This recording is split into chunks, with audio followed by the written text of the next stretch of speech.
ഇതൊരു റൂമാണ്. അപ്പോൾ ഈ റൂമിൻ്റെ സ്ക്വയർ ഫീറ്റ് എങ്ങനെ നമുക്ക് കണ്ടുപിടിക്കാൻ നോക്കാം. അപ്പോൾ റൂമിനൊക്കെ ടൈല് വാങ്ങുമ്പോൾ നമുക്ക് സ്ക്വയർ ഫീറ്റ് കണക്ക് ആവശ്യമായിട്ട് വരും.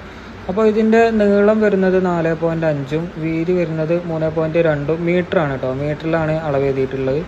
അപ്പോൾ നമുക്ക് നീളം ഇൻറ്റു വീതി ചെയ്ത് നോക്കാം. വിസ്തീർണ്ണം കാണാം. നമുക്ക് ആദ്യം നീളം വരുന്നത് 4.5 വീതി വരുന്നത് 3.2 മീറ്ററുമാണ്. അപ്പോൾ നമുക്ക് കിട്ടുന്നതെന്ന് പറഞ്ഞാൽ 14.4 സ്ക്വയർ മീറ്റർ എന്ന് കിട്ടും. അപ്പോൾ ഒരു സ്ക്വയർ മീറ്റർ എന്ന് പറഞ്ഞാൽ 10.76 സ്ക്വയർ ഫീറ്റാണ്. ഇത് നമ്മൾ ഓർത്ത് വെക്കണം കേട്ടോ. ഇത് നമുക്ക് ആവശ്യമായിട്ട് വരും. മുമ്പത്തെ വീഡിയോയിലൊക്കെ പറഞ്ഞിട്ടുണ്ട്.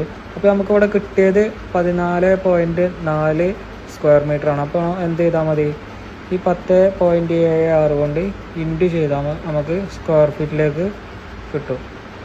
അപ്പോൾ സ്ക്വയർ ഫീറ്റ് വരുന്നത് 154.94 സ്ക്വയർ ഫീറ്റ് എന്ന് കിട്ടും. അതാണ് ആ റൂമിൻ്റെ സ്ക്വയർ ഫീറ്റ് വരുന്നത്.